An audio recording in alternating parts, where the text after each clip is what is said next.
Agora, a Bíblia lida e explicada com Alain Amorim. Para quem quer ouvir a Palavra de Deus de forma simples e compreensível.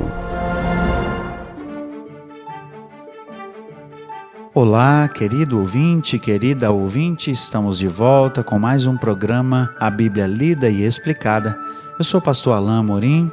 Continuamos o nosso estudo no Evangelho de Marcos, no capítulo 6. Consideraremos hoje juntos o segundo trecho, o segundo parágrafo, dos versículos 7 ao 13. Acompanhe comigo então a leitura da bendita palavra de Deus. Chamou Jesus os 12 e passou a enviá-los de 2 a 2, dando-lhes autoridade sobre os espíritos imundos. Ordenou-lhes que nada levassem para o caminho, exceto um bordão, nem pão, nem alforge, nem dinheiro, que fossem calçados de sandálias e não usassem 2 túnicas. E recomendou-lhes: quando entrardes em alguma casa, permanecei aí até vos retirardes do lugar. Se em algum lugar não vos receberem nem vos ouvirem, ao sairdes dali, sacudi o pó dos pés em testemunho contra eles. Então, saindo eles, pregavam ao povo que se arrependesse, expeliam muitos demônios e curavam numerosos enfermos, ungindo-os com óleo. Jesus certamente percebeu que os discípulos já estavam prontos para trabalhar um pouco sem estarem diretamente ligados ou na presença de Jesus. Jesus então os agrupa em duplas. Veja que o texto diz no versículo 7, enviá-los de 2 em 2, e lhes deu autoridade, ou seja, Jesus delegou, impondo a mão sobre eles, certamente, lhes deu autoridade sobre os espíritos imundos. É interessante essa observação, porque nós vemos que esse não era o único ministério. Eles foram pregando e curando pessoas, né? Então está subentendido que também aqui Jesus lhes deu autoridade para isso também. Outra coisa interessante é o modo como Jesus lhes ordena que não levassem nenhum tipo de provisão extra. Ordenou-lhes, o verso 8 diz, que nada levassem para o caminho, exceto um bordão, nem pão, nem alforge, nem dinheiro, que fossem calçados de sandálias e não usassem 2 túnicas, ou seja, uma túnica só era suficiente. Jesus manda que eles levem apenas o básico, basicamente a roupa do corpo, que não levassem dinheiro, que não levassem alimento e que levassem um bordão. Esse bordão é uma vara que servia para auxiliar no caminho, talvez para subir a algum lugar mais inclinado ou para algum tipo de auxílio para o qual uma vara, um bordão fosse necessário durante a viagem. Apenas um par de sandálias e apenas uma túnica. Essa túnica era a roupa de baixo, era a roupa que era colada ao corpo, não é? E eles tinham que levar apenas o necessário e o básico. Por que Jesus disse isso? Ora, o nosso autor que temos consultado nos traz a resposta, e é uma resposta bastante satisfatória. Eles tinham que crer que Deus providenciaria tudo o que eles precisassem. Por isso ele disse aqui no verso 9, recomendou-lhes: quando entrardes em alguma casa, permanecei aí até vos retirardes do lugar. Não era uma imposição. Naquele tempo, os viajantes geralmente eram acolhidos nas casas. Não havia hotéis, não havia hospedarias, era pouco comum. Na maioria das vezes, os judeus eram acolhidos por irmãos seus quando em viagem, e esses irmãos então providenciavam seu alimento, a estadia deles, e aqui providenciariam inclusive qualquer outra necessidade, uma outra roupa que fosse necessária. Jesus então ordena expressamente que eles ficassem na mesma casa até quando saíssem daquela vila.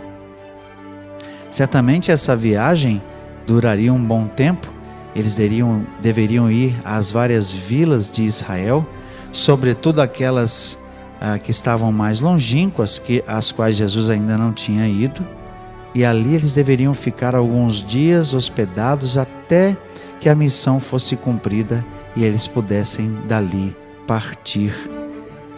Como era costume naquele tempo, uma casa deveria acolher os viajantes e deveria providenciar alimento e descanso. E é exatamente isso que Jesus os orienta a fazer.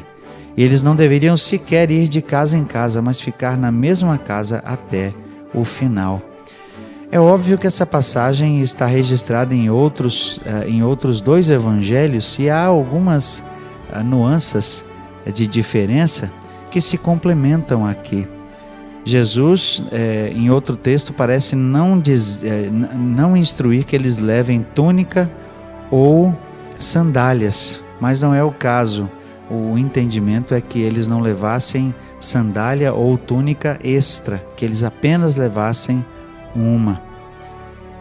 E outra instrução que talvez pareça um tanto estranha para você era algo que era costumeiro naquela época e tem um simbolismo interessante.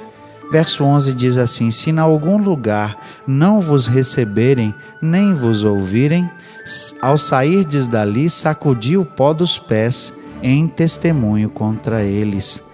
Era costume dos judeus que, quando viajavam, eles, antes de entrarem de novo na terra prometida, sacudissem a poeira do pó das terras que visitaram, na intenção de não contaminar a terra prometida para a qual eles estavam retornando, na qual estavam pisando de volta, indo para casa. Era um ato simbólico que representava o fato de que eles não queriam nenhum tipo de mácula ou de impureza ali na Terra Santa. Jesus aqui se apropria desse símbolo, mas traz uma significação um tanto mais apropriada, e que nós vemos que o próprio Paulo faz uso quando Paulo e Barnabé sacudiram os seus pés da poeira da cidade onde estavam, se voltando dali para os gentios. Eles, com isso, estavam querendo dizer exatamente o que Jesus estava aqui querendo sugerir, que quando eles fossem rejeitados, que esse simbolismo de sacudir o pó das sandálias fosse uma espécie de testemunho para dizer que eles não estavam mais responsáveis por aquele povo. Esse ato de sacudir então o pó das sandálias quando saíssem de uma vila era como se quisessem dizer: estamos deixando aqui com vocês a responsabilidade daquilo que vocês ouviram de nós, mas rejeitaram. Daquilo que vocês ouviram de nós, ouviram, porque o texto diz que eles estavam curando muitos e expulsando demônios. Ou seja, daquilo que vocês ouviram e viram, ouviram e viram, mas não creram.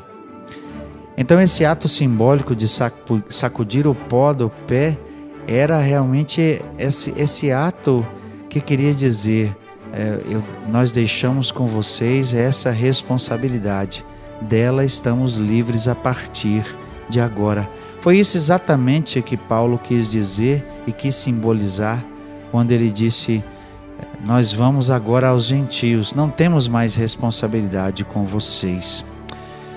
Verso 2 diz assim: então saindo eles, pregavam ao povo que se arrependesse. Expeliam muitos demônios e curavam numerosos enfermos, ungindo-os com óleo. De forma apropriada, William Hendrickson aponta para o fato de que há 2 tempos verbais aqui diferentes usados para o verbo pregavam e depois expeliam e curavam. E esses tempos verbais indicam precisamente que a prioridade era pregar, que a atividade principal e primária era de pregar, e que como forma de autenticação dessa pregação, ou seja, um ato que se seguia para comprovar e autenticar, eles então expeliam demônios e curavam numerosos enfermos. Isso para nós não é novidade, já temos falado isso algumas vezes e temos visto que a prioridade de Jesus era também a prioridade dos discípulos, e era a de pregar as boas novas do Evangelho. A prioridade não era curar, a prioridade não era expelir demônios, a prioridade era pregar o Evangelho, as boas novas de salvação. As curas e a expulsão de demônios eram secundários e vinham como sinais autenticadores, não eram o principal. Certamente os discípulos fizeram várias curas e expulsão de demônios, mas sobretudo eles foram pregando as boas novas da salvação e da conversão dos pecados para o povo. Jesus vai continuar nesse capítulo a lidar com aqueles que estão ao seu redor, mas antes algo significativo é inserido por Marcos acerca de João Batista. Mas isso veremos juntos apenas no nosso próximo encontro. Até lá então, que Deus abençoe a sua vida. Acesse agora nossa plataforma e baixe os podcasts www.rede316.com.br. A Bíblia lida e explicada com Alain Amorim.